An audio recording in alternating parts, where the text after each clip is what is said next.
Que si el pasado es un campo, yo voy a ararlo, sin varabuey ni caballo, con estas manos nomás, brazo desnudo, saludo y entro descalzo, que aunque es la tierra de uno, es territorio de tantos. Ay, ay, ay, Buenas tardes, buenos días, quizás lo van a ver en diferido. Estamos acá con Pedro Vigne, referente de la cultura del pueblo de Toay. Pedro, ¿cómo estás? Buenas tardes, Miguel, ¿cómo te va vos? Bien, bueno, yo podría presentarte de muchas maneras, porque sé que son muchos los trabajos que venís haciendo, muchas formas de abordar también como esta cuestión de lo cultural y lo histórico, pero me gustaría empezar preguntándote, ¿quién es Pedro Vigne? Mira, Pedro Vigne es un hijo de Toay, una persona que nació aquí en Toay un 22 de junio de 1964. Tanto allense que nací en la casa de mis abuelos, acá en la calle Independencia, 1067. Todavía está la casa, todavía es de patrimonio familiar. Bien, y en esto, Pedro, te preguntaría, bueno, en esto que traes, digo, ¿qué materia sensible, qué significa Toay en tu vida? Y Toay es, te decía recién, para no redundar tanto, pero es el pueblo donde yo nací, me crié, donde vive mi familia, donde viven mis hijos, y donde pienso morir.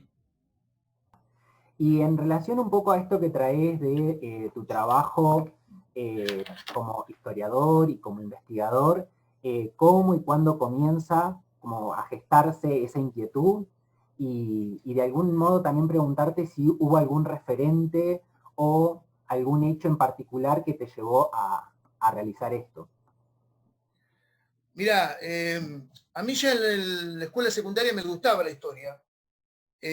Particularmente, bueno, en el secundario vemos historias de otros lados, los egipcios, los fenicios, los aztecas, de otros países, de Europa, de Latinoamérica, además. Pero en lo que hace a la historia regional, que es lo que yo hago, yo hace en el año 91, 92, en vísperas del centenario de Toay, ese acontecimiento del centenario del pueblo donde yo nací, fue lo que me motivó para hurgar en el pasado del pueblo, ¿no? Porque era un acontecimiento único, 100 años no se cumplen todos los días, así que... Y en esa oportunidad le hice una entrevista a los pobladores antiguos de Toay, que la mayoría de ellos ya no están, tenían 78, 80 años en ese momento, y los grabé incluso. Hice una primera publicación que se llama Toay, un pueblo centenario. Fue antes del centenario de Toay, porque ya estaba trabajando la comisión, que después hizo el libro de centenario y demás. Pero eso fue como el puntapié, fue el inicio que me llevó a seguir la tarea aún después del centenario. Y la sigo hasta hoy día.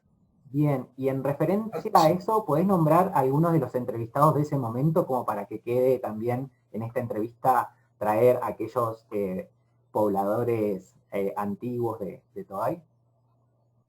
Sí, uno de ellos, don Carlos Mateauda, bueno, un antiguo vecino, pero a su vez un personaje de acá de Toay muy conocido, el día de hoy que la gente lo recuerda, porque además perteneció a una familia fundacional de Toay. Además trabajó en la municipalidad, trabajó en Ganaderos de Toay, estuvo también como director del Banco de la Pampa. Es decir, una prolífica actividad social tuvo ese hombre. Y él fue uno de los que entrevisté, porque él, por ejemplo, como anécdota, él estuvo presente cuando se conmemoraron 100 años de la Revolución de Mayo. Aquí en Toay se hizo un festejo en la plaza. Yo me acuerdo que mirando una foto con él me indicaba, esa foto era de 1910. Y él me indicaba a cada una de las personas presentes que había ahí. Y dice, aquí estoy yo, con mi padre de la mano. Yo tenía 7 años, me dijo. Es decir, había nacido en 1903. Y yo lo entrevisté en 1992 a los 89 años.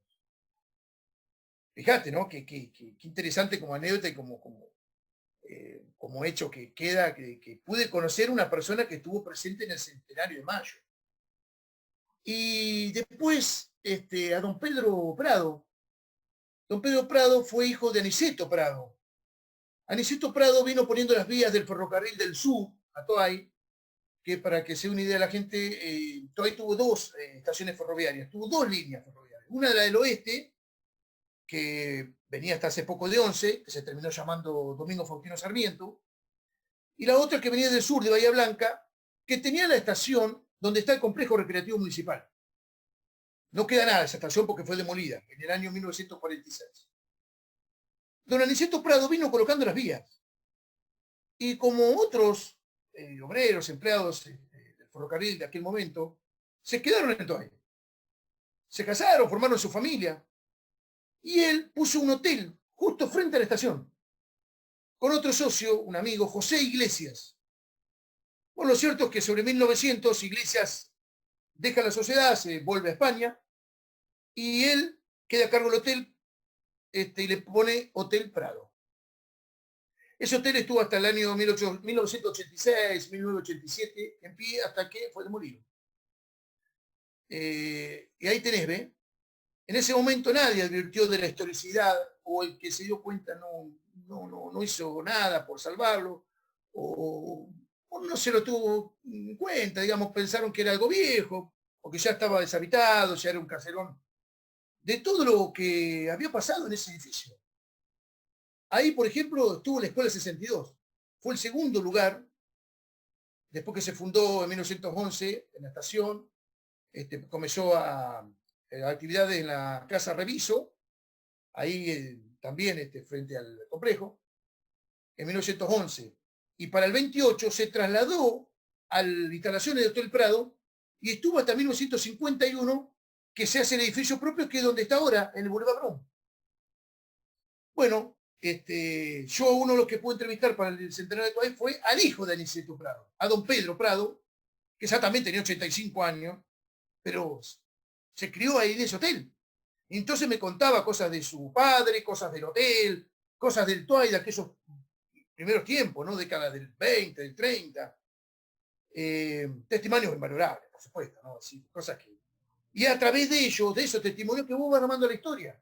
Porque es lo que nosotros no vivimos y lo que por ahí no está escrito en ningún lado. Otro de los personajes que pude entrevistar fue a don Juan Antosi.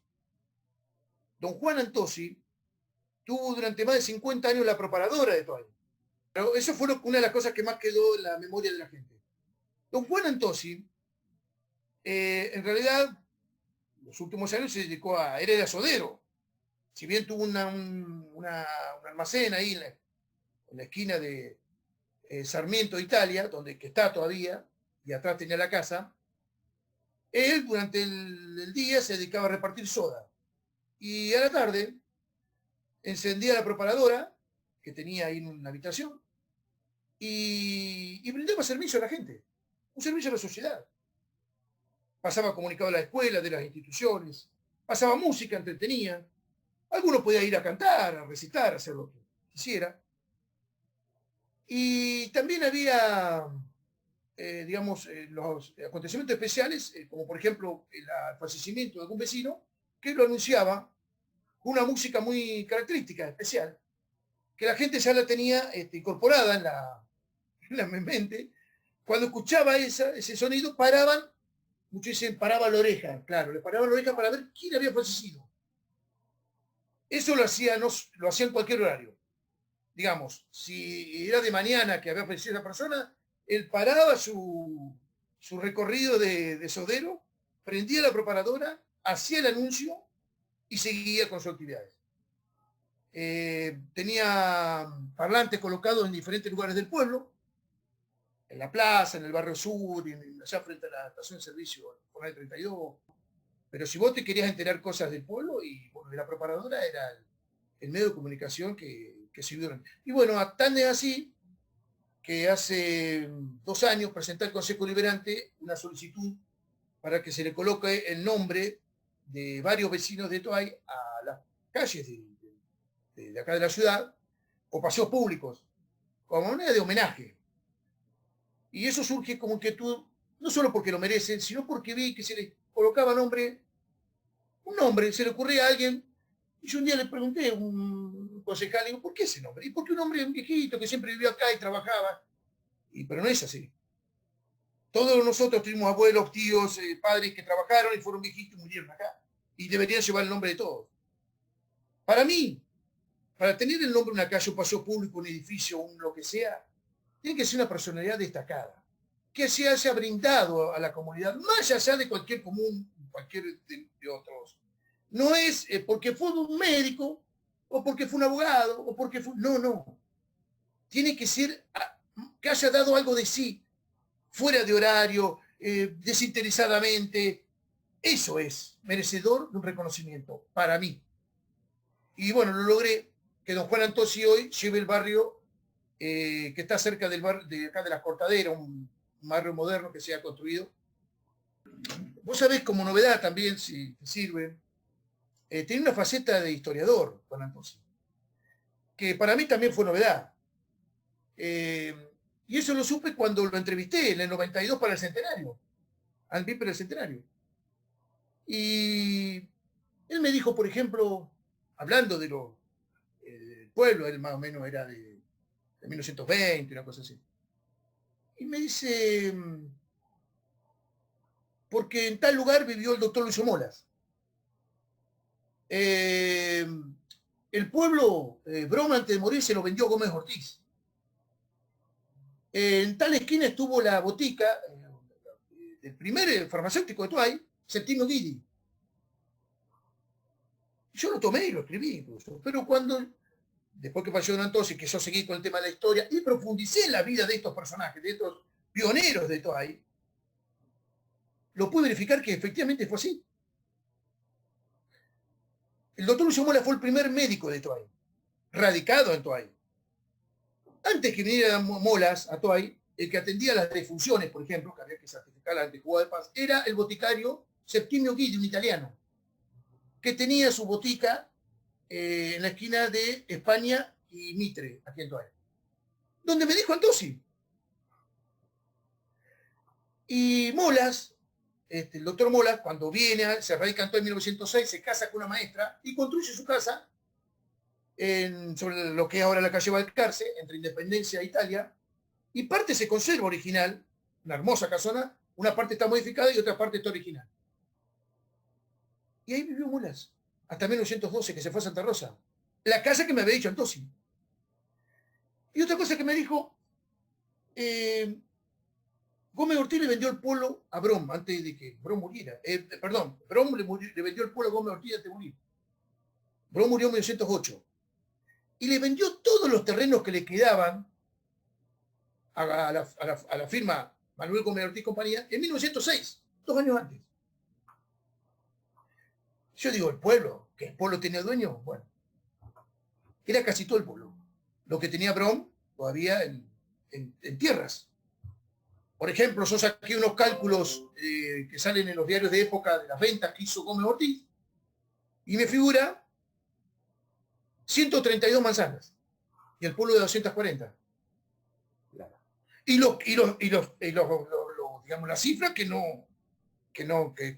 ubiqué 2 cifras nomás, digamos, no pude encontrar más, pero prácticamente todo el pueblo. Es decir, lo que yo nunca me quedé por preguntarle a Don Antosi, ¿cómo supo esos datos él? ¿Quién se los contó? ¿De dónde lo recibió? Si su padre, que vino antes que él, pues, digamos que era italiano y vino, digamos que lo pueda ver, porque él era muy niño o no había nacido cuando esta gente estaba actuando. Pero bueno, esa es como una novedad, ¿no? Que podríamos considerar uno de los primeros historiadores de Toay, ¿no? Antecesor a nosotros. Y uno de los precursores en esta cuestión de la historia regional, y que me he leído todos los libros y que lo tengo digamos, como el precursor, es Enrique Stieven. Enrique Stieven fue uno de los primeros que escribió libros sobre la historia regional de La Pampa. Uno de ellos llamó La Pampa, su historia, su geografía y su porvenir. Y ahí habla de los primeros pueblos. Habla de Hacha, de Victorica, de Toay y Santa Rosa, sobre los cuales giró toda la actividad comercial, económica y social de La Pampa en los primeros años. Así que él, cuando habla de Toay, deja importantes datos que él recoge. Imaginá, lo escribió en 1946. Él agarró gente viva de la época fundacional. Entonces, esos testimonios son muy importantes para los historiadores, en este caso para mí, porque él te está diciendo, te está tirando un hilo, una punta, una guía que vos tenés que seguirla descerebrando, ¿no? Tal cual. Y Pedro, en esto que vos venís haciendo, por un lado diferenciar, ¿no? Creo que está bueno poder mencionarlo, o por lo menos que me saques la duda que tengo, que es, por un lado vos hiciste un trabajo más de archivo, si se quiere, y de memoria oral, ¿no? De recolección de esos datos, pero por otro lado también has hecho un trabajo en relación más arqueológico, ¿verdad? Lo que pasa es que en esta tarea de investigar, esa curiosidad que yo tengo, por empezar, yo soy autodidacta, ¿no? Pero no tengo nada que envidiarle en lo que hace historia regional, porque la historia regional, a ningún profesional, con la historia regional estamos armando los investigadores, los historiadores, ya sean profesionales o aficionados. Es decir, se está descubriendo a medida que aparecen datos y cosas, hay cosas que se tienen por establecidas de hace rato, pero otras cuestiones más finas las vamos descubriendo a medida que vamos hurgando en los archivos. Todavía queda algún viejito que nos aporta algún dato, documentos que descubrimos, publicaciones. Bueno. Y dentro de esas fuentes, que yo me valgo, hice mucha tarea de campo también. Porque una de las cuestiones que yo analizaba era esta. Por ejemplo, si yo me ponía a estudiar que hubo un boliche en tal lugar, me iba a verificar qué quedaba de ese boliche. Realmente eran lugares de fin del siglo XIX, principios del XX, es decir, más de 120 años. Y este trabajo lo hice en 1996, 1997, 98, después del centenario de Toay. Porque, por ejemplo, cuando yo empecé a hurgar en la historia del Toay prefundacional, ¿qué había sido Toay antes de fundarse? Me encuentro que había habido un fortín de la postrimería de la campaña del desierto, y una pulpería, un boliche de campo, casi contemporáneo al fortín. El hombre creo que ha compartido el tiempo con los soldados. Ahí cerca estuvieron, en el mismo campo, pero no sabíamos con precisión dónde estuvo. Se hablaba de un campo acá a 3.000 metros al oeste de Toay, que habían acampado las tropas, pero nadie nunca puso un cartel, nunca nadie encontró, dijo, sí, acá de verdad, alguna evidencia material, nada. Vos vas al campo, pasto puro y caldenes había. Sí había un camino muy hondonado en el terreno, un camino muy profundo donde llegaban las diligencias, las galeras, que era el medio de transporte de la época. Llegaban hasta de ese boliche a cambiar caballos y de ahí seguían rumbo a Victorica o General Hacha, que eran los dos únicos pueblos que estaban fundados. No estaba Santa Rosa ni Toay. Te estoy hablando 1884, 1885, 86, 87, 88. 10 años antes de fundarse Toay. Y 8 años antes de fundarse Santa Rosa. Así que, bueno, el lugar de la pulpería estaba más o menos al Tamarisco. Había un hombre que me ayudó, estuvo trabajando en ese lugar cuando era chico y lo alcanzó a conocer las ruinas. Así que más o menos el lugar estaba, digamos, localizado. Pero en lugar de los soldados del fortín, que estaba ahí cerca, no. Así que doy con que una publicación de un diario en la década del 90, la publicación debe ser 94, 95, donde un hombre decía de que en ese campo, cuando se alambraba, habían encontrado una bombilla, que suponía enterrada, ¿no? Suponían que habían sido los soldados que habían acampado ahí. Así que le pregunté al hombre del campo dónde había sido el lugar y me lo indicó. Y bueno, nos puse a cavar así, por curiosidad, el lugar. Y ahí abajo, a entre 20 y 30 centímetros de profundidad, estaban objetos que habían quedado de los soldados que acamparon en ese lugar. Estaban los botones de chaquetilla, las cápsulas de Remington de los fusiles que usaban, cucharas, botellas de ginebra que tomaban. Bueno, descubrimos hasta los fogones. En los fogones estaban las cáscaras de huevo de andú, las placas de piche, coso de guanaco, animales que ellos consumían, que salen a cazar para comer. Esa es la tarea arqueológica que vos me hacés referencia recién. Digamos que una cosa te va llevando a la otra y llegás hasta el, digamos, cosa que yo, para insospechada, digamos que hoy me decía en aquel momento, era una utopía, es decir, nunca imaginé. Te vas chocando con eso, te vas a descubrir, te vas... Y en el lugar de la pulpería hice algo similar, encontramos los basureros de la época. Encontramos 6 basureros. Y ahí estaban las copas, las botellas, las pipas, todo lo que usaron los paisanos de aquel tiempo, antes de fundarse Toay.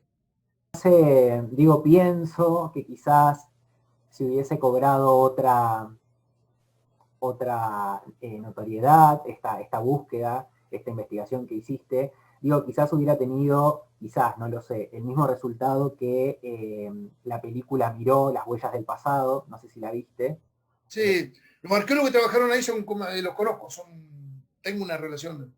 Bueno, cuando yo vi, digamos, esa película, bueno, me trajo, bueno, obviamente que automáticamente pensé en vos, me trajo tu recuerdo y tu trabajo, y también como, y aprovecho a saludar a María, a Liz Carol Ollier, que cuando siendo adolescente hicimos un trabajo de investigación sobre el tren, donde pudimos, bueno, participar en ferias de ciencia, y cómo digo, cómo esos espacios escolares ayudan y van forjando inquietudes también y motivaciones en relación a lo propio, a la memoria, a la historia, que está buenísimo.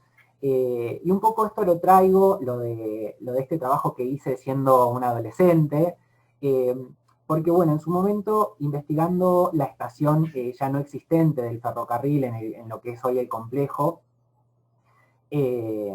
un poco interesados en recuperar esa memoria, en su momento se envió una carta al Consejo Deliberante, donde, bueno, un poco contábamos nuestra experiencia de búsqueda, de siendo, ¿no?, un grupo de la unidad educativa número 28, donde, bueno, la idea era como armar una plazoleta donde existía, lo único que quedaba del Hotel de Prado, digamos, eran los cimientos y una palmera, y que teníamos la esperanza de que se hiciera como una plazoleta o un paseo. Bueno, que nada, algunos años cuando he vuelto de nuevo a Toay he visto que hay construcciones y que eso ya creo que es de propiedad privada. Pero trayendo este ejemplo, te quería preguntar si en todo este trabajo y todos estos años que venís realizando esta tarea de rescatar y de armar un poco de alguna manera como la memoria del pueblo, ¿sentís que has trabajado a contracorriente o muy a pulmón? ¿Cómo lo ves vos? ¿Cómo lo percibís? Eso de a pulmón no me molesta para nada, porque si bien yo soy ahora retirado de la policía hace 3 años, mi tarea la fui llevando casi paralelamente a mi profesión, en los ratos libres, me he gastado licencias enteras, bueno, no dejaba pasar momento que pudiera hacer lo que... porque yo siempre digo de que hay determinadas cosas que se pueden hacer en un momento de la vida. Cuando yo era mucho más joven tenía otra energía, ahora ya no es lo mismo ir al campo, agarrar la pala, son etapas, ¿no? Entonces, en buena hora que lo hice, además porque muchos de esos lugares que yo he ido hace 25 años, están todos cambiados. Han tirado las casas, los han arado, se ha perdido todo el material. Por ejemplo, si yo no hubiese encontrado las cosas del fortín o de la pulpería, se hubiese arado todo, se hubiese perdido quizás. Es decir, sí he notado en estos años, y por supuesto que me he molestado sobremanera, cómo ha llegado gente a la función pública que ha demostrado total desinterés. Quiero pensar pues, que es desinterés, también desconocimiento. Nunca van a decir que no les gusta, siempre van a decir que sí, pero nunca van a concretar nada. Y hace muchísimos años que en Toay no hacemos nada respecto a este tipo de cosas. Es lamentable decirlo, me duele, pero lo tengo que decir porque el hecho más evidente fue lo que pasó hace poquito con demoliciones de edificios históricos de Toay. Que si yo no salgo a decir, no, señores, no pueden tirar eso, esto es la historia del pueblo. Bueno, se tuvieron que ocupar las autoridades. Pero tengo que hacerlo yo. Sí, lo hice, no para nada, al contrario, lo tengo que hacer de vuelta, lo hago, pero hay instituciones que se han creado para eso. Hay funcionarios que hemos elegido para eso. Digamos, elegimos para que nos administren el pueblo, los lleven adelante, que lo hagan progresar, pero a su vez el progreso no implica que vos tengas que tirar lo fundacional o las bases del pueblo. En ningún lugar del mundo pasa eso. En lugar del mundo, pero ni acá en Argentina misma, ni en Córdoba, ni en Mendoza, ni en San Luis. Hay una casa histórica de la fundacional o lo que sea, no se saca un ladrillo. Pero digamos, yo cuando he publicado, yo tengo muchos seguidores de Facebook, muchos videos, muchas publicaciones, muchísimo, permanentemente. He publicado una foto de Santa Rosa del año 1974 cuando demolieron el Banco de la Nación Argentina, que es donde está el actual banco, es Mitre y Avenida San Martín. Era un edificio espectacular, como los de Buenos Aires, con esas columnas al frente. Y nadie en ese momento dijo nada. Yo miraba los diarios de época, nadie se quejó, lo tomaron como algo normal, no sé qué, cuando hicieron esa cosa cuadrada ahí, no sé, le parecerá que, bueno, hoy día cuando publico las fotos viejas, la gente se quiere morir. Dice, pero ¿cómo permitieron qué crimen arquitectónico? Bueno, señores, está pasando hoy, en 2020, delante de nuestros ojos, ¿y nosotros qué hacemos? Pero ¿qué pasa? La gente tiene otras cuestiones, tiene otros problemas, es más, estamos en pandemia, entiendo. Explicándole, hablándola y haciéndole conocer, porque algunos no conocen porque nunca le explicaron la importancia de lugares históricos o por qué hay que preservarlos, qué es lo que significan para una comunidad, lo entiende. Lo que es más, digamos, molesto o por ahí, es que las autoridades, que debieran saberlo, digamos, no se ocupen. O no presten atención, o uno haga un reclamo y hagan oídos sordos, busquen otra. Bueno, eso lo comprobé ahora y ya lo venía comprobando. Ahora como que fue la piedra en la tora, digamos. Y organismos de patrimonio incluso, que ni se expresaron. Ni se expresaron. Yo hace 2 días, la presidenta de una asociación de patrimonio histórico pampeana me felicitó por privado después que había pasado todo y bueno, llegamos a un final feliz porque se va a dar cumplimiento a una ordenanza de hace 6 años que no se estaba cumpliendo. Porque yo presenté la iniciativa respaldada por firmas de cientos de vecinos de Toay. Si no, se seguiría sin cumplirse y nos tirarían la escuela, nos tirarían la iglesia, nos tirarían los viejos edificios del casco céntrico y no nos quedaría nada con el tiempo. Pero yo le digo a esta señora, discúlpeme, pero si no, hubiera sido bueno que lo haga público a las felicitaciones. Y segundo, que me llamó por ese momento que no se haya expresado como un organismo defensor del patrimonio. Ahí sí que hay miedo, desinterés, desconocimiento. Entonces, lo que me lleva a la conclusión a mí acá, yo lo decía en una radio casualmente, de que esta cuestión, la gente de la historia, la gente, si uno se la explica, la entiende, te apoya, te acompaña, no hay. La cuestión es cuando los que debieron ocuparse no se ocupan. Y creo que esto arranca mucho antes. Debiera arrancar en la escuela. En la escuela debiera haber un seminario, debiera haber una materia, algo en la currícula, ya sea en la primaria como en la secundaria, que tenga que ver con el patrimonio histórico, con la historia regional, y particularmente del pueblo donde los chicos viven. Entonces ese chico, cuando es adolescente, y cuando es grande más todavía, sabe qué significó. Lo va a valorar, lo va a cuidar, y sabe que lo va a tener, se lo va a contar, lo va a disfrutar. Entonces, y más si llega un cargo público va a saber que lo tiene que cuidar. Un poco de esto, Pedro, me hace acordar a la Escuela Serena de las hermanas Cosecchini, donde justamente los niños salían, ¿no?, a entrevistar a los pobladores, a encontrarse con la naturaleza, pero también encontrar, digamos, en ese entorno, en ese contexto, el lugar histórico, ¿no?, desde dónde parte la existencia, estar en ese espacio, habitarlo y también como cuidarlo, digo, como esta cuestión, ¿no?, material, donde, la modernidad arrasa con todo. Es bien lamentable, ¿no? Arrasa por todo porque esto que pasó ahora, que terminó bien, debiera servir como, digamos,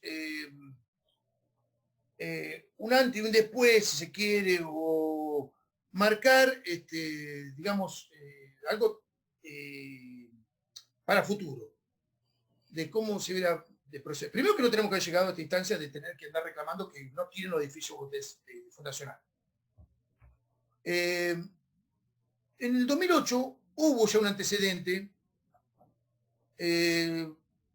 Acá en pleno centro de Toay está una estructura muy antigua, ladrillo visto, como era antiguamente, todo, que fue el primer hotel de Toay, 1894 y 1895.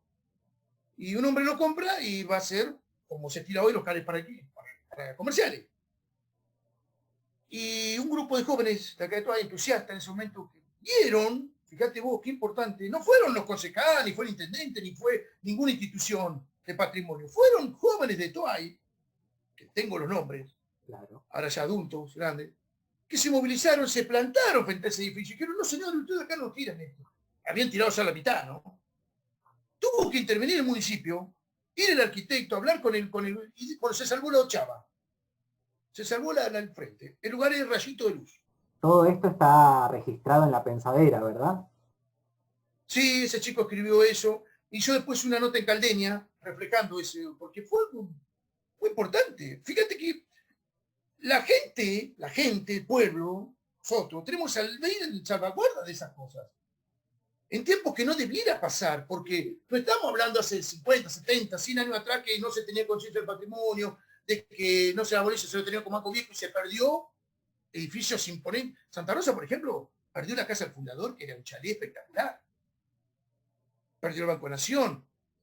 Y así depositaron un montón, contando con de la mano los edificios históricos antiguos que le quedan a Santa Rosa, originales.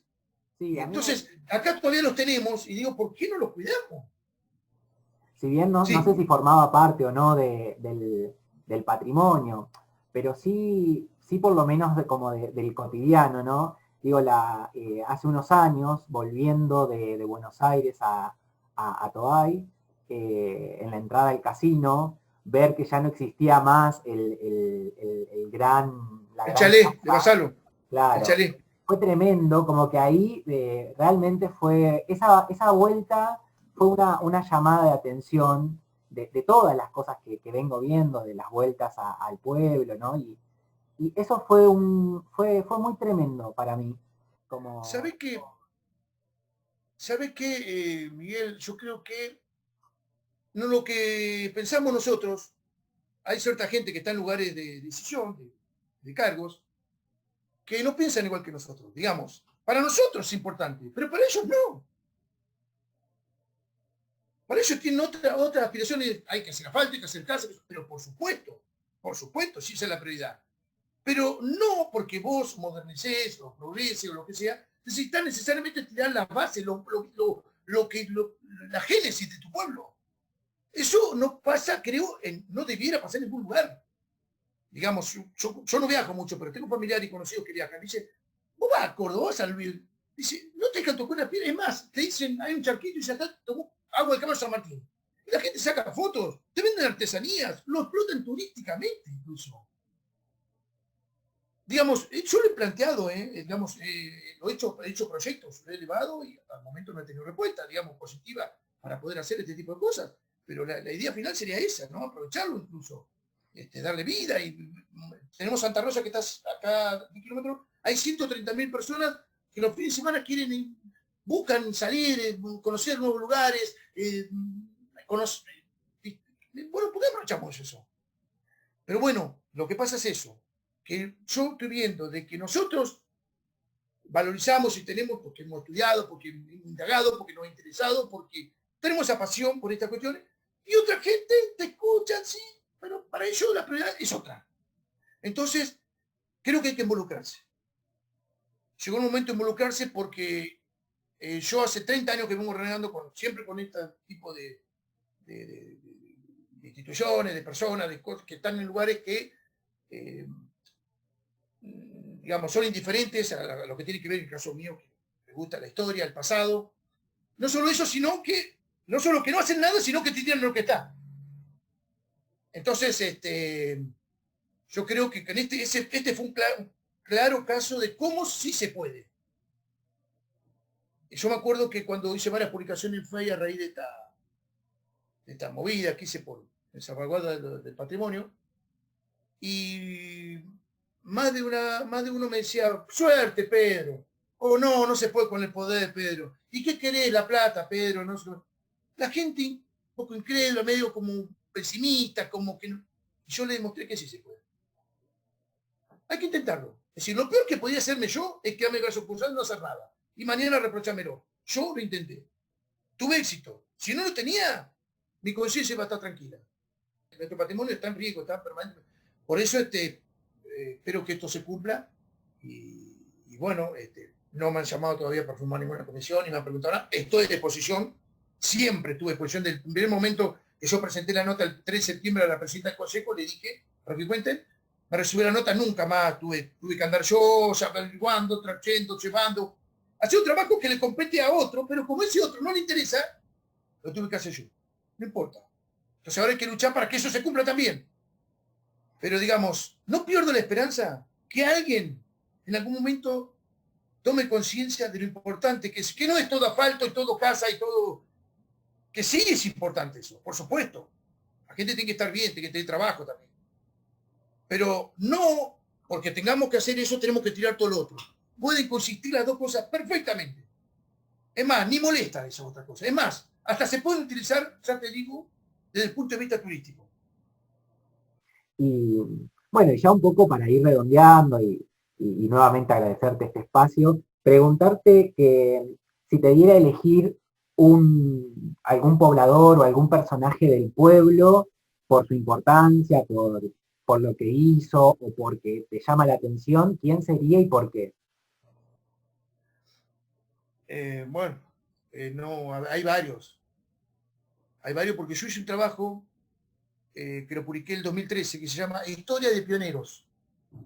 Una publicación de 140 páginas, un ensayo de una especie de biografía, muy ambicioso la palabra de biografía, pero lo que pude averiguar de unos 20, 22 vecinos de Toay de los primeros años. Entre ellos el fundador de Toay. Él lleva medio libro. Y el resto, gente. Comerciantes, gente que participó en instituciones, bueno, eran un grupo de 20, 22 personas que manejaban el pueblo, como estaban en todas las cosas, pero por supuesto que tienen sus intereses, sus cuestiones, incluso sus propios conflictos entre ellos, pero ahí está el primer boticario, el primer médico, el primer chacarero. Siempre a mí, digamos, me cautiva la personalidad o digamos, quién ha sido el pionero para mí por excelencia de los primeros años o del Toay prefundacional. Joaquín Llorén. Ese hombre que vino y puso una pulpería en medio campo ahí. Cuando el Toay está fundado, él ni sabía que iba a haber un pueblo. Se funda, él viene acá, instala su otro negocio acá y todo. Es uno de los que realmente... es más, no sé si una calle del pueblo lleva su nombre. Creo que no. Yo propuse hace 2 años, cuando propuse de todos eso, propuse de todas estas 20 personas, porque digo, no puede ser que todavía no tenga el nombre, que lleve el nombre de calle del primer médico radicado en Toay, que fue el doctor Lucio Molas, que es el del Hospital de Santa Rosa. Pero que él vino primero a Toay, después se fue a Santa Rosa. Y se casó con una maestra acá en Toay. Hizo su casa en Toay. No hay una calle que sea el nombre de él. Y en esto que vos traés, generalmente escucho muchos hombres en concreto. Si te preguntara por una mujer, ¿quién me dirías? Bueno, una mujer, yo era muy chico, ¿no? Pero por comentarios que por eso me tuve que llevar por lo que me han contado.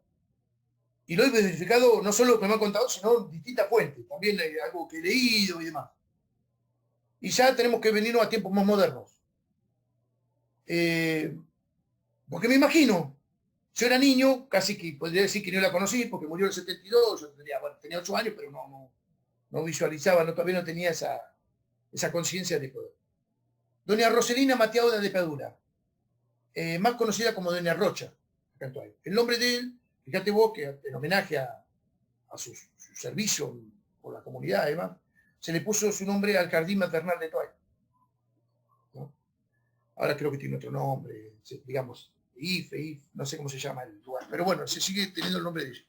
Pero esa mujer fue maestra de la escuela número 5 y muy cariñosa con los chicos. Además de su tarea como docente, de enseñar, hacerse querer con los chicos, siendo la seño, que hoy día diríamos, ¿no? Pero en aquellos tiempos, estamos hablando de la década del 50 y del 60, que era más rigor familiar, de todos lados, había más, las normas a rajatabla se cumplían, y había otros modelos y otras. Ellas la adoraban los chicos. Las que lo tuvieron como maestras, que hoy día son gente de 70, 80 años. Doña Rocha, ¿se acuerdan con un cariño esa mujer que yo me la imagino? Pero el ejemplo más cabal que tengo de su servicio en bien de la comunidad y principalmente de los niños, es que cuando ella se jubiló en su escuela, en su casa, a la tarde recibía a los chicos que iban, vendría a ser como una maestra particular, le enseñaba a los que venían atrasados, que están por repetir y que les costaba, gratuitamente le enseñaba y les daba el té, les daban la merienda. Y correteaban y jugaban en el patio de ella, como si fuera su segunda casa. Cuando ella fallece en 1972, don Horacio del Campo, un intendente también muy recordado de Toay, la despide con un discurso que salió publicado en el Diario de la Capital y que yo lo publiqué hace poco en Facebook. La verdad te hace poner la pelea gallina, cómo la describe él, a doña Rocha.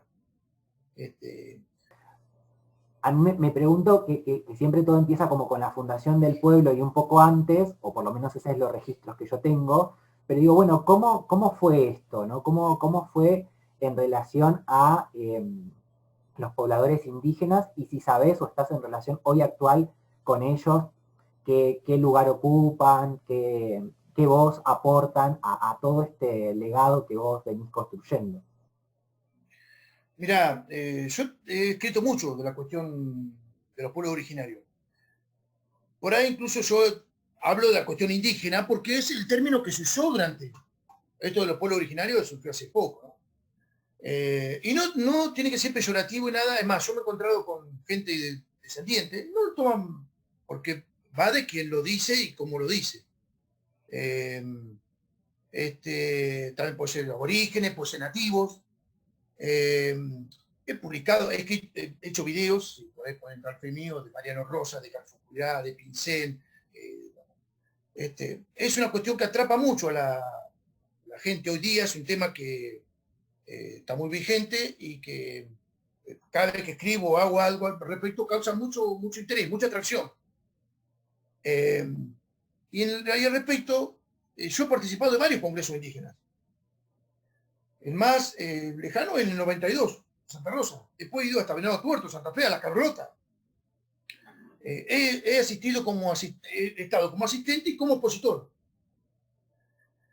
Siempre hablando desde el punto de vista histórico de lo que hace a la cuestión de dónde tuvieron sus asentamientos, cuáles fueron las parcialidades, dónde estuvieron cada una, los caciques que tuvieron, batallas que hayan ocurrido, cómo fue su final, no tanto de la habla y de otras cuestiones de costumbres y demás, que eso lo dejo más para los descendientes, que muchos de ellos, Juana, por ejemplo, es una, siguen eso y no me considero yo con autoridad como para hablar del tema. Yo te puedo hablar de cuestión, porque he mirado documentos de la campaña del desierto, bueno, he leído mucho al respecto, he indagado mucho en particular, he hecho verificaciones en los campos, en lugares de la Fortine o de donde ha habido asentamientos indígenas. Todavía los tienen unos cuantos, tienen Erecocha, Palcona, Naicó, todo, y donde hubo asentamientos indígenas. Así que, sí, lo que veo de que por ahí, por acá hay algunas agrupaciones que creadas en La Pampa sobre la cuestión de los pueblos originarios, con distintas denominaciones. Acá en Toay Juana fue un poco la que encabezó el movimiento indígena. Y ahora no, digamos, después veo que como que la gente en general, instituciones y la gente común, incluso algunos que los atrae esta cuestión, también han comenzado como a participar ya como a vos te pasó, ya ahora de grande, ¿no? Darse cuenta de aquello que le contaron como cuentito allá en la escuela, aquello. Bueno, es decir, tener un poquito más de noción, de conciencia, de poder interpretar mejor ese proceso que aconteció, y no verlo como algo extraño, raro, que, ¿no? Como me decía. Y bueno, y prueba de ello es toda esta movida que está haciendo de repatriación de los restos, se trajo María Rosas, se está por traer acá el Fucurá.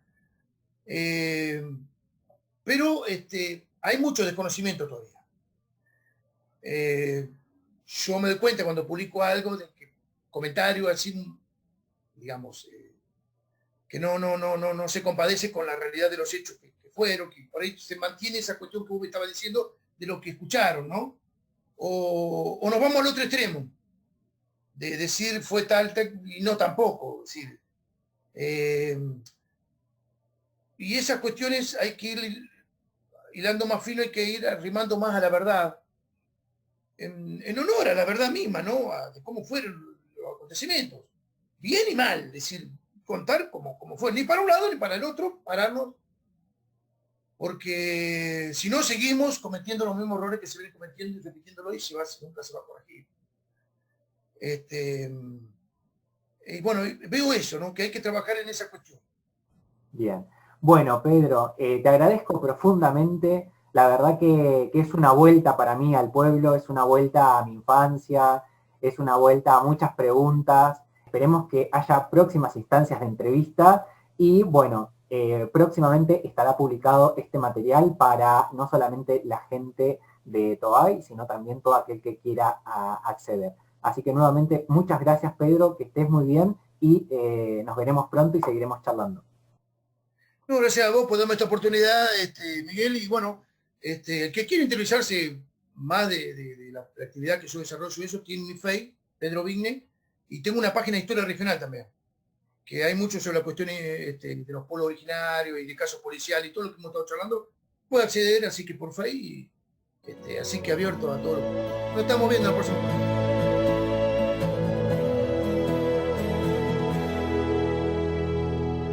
Llego a campo conocido, Quito, cizaña, encuentro huesos que riego como raíces amargas, entro a semillas extrañas, salgo a un desierto, me reconcilio en los pozos, me abraza el suelo,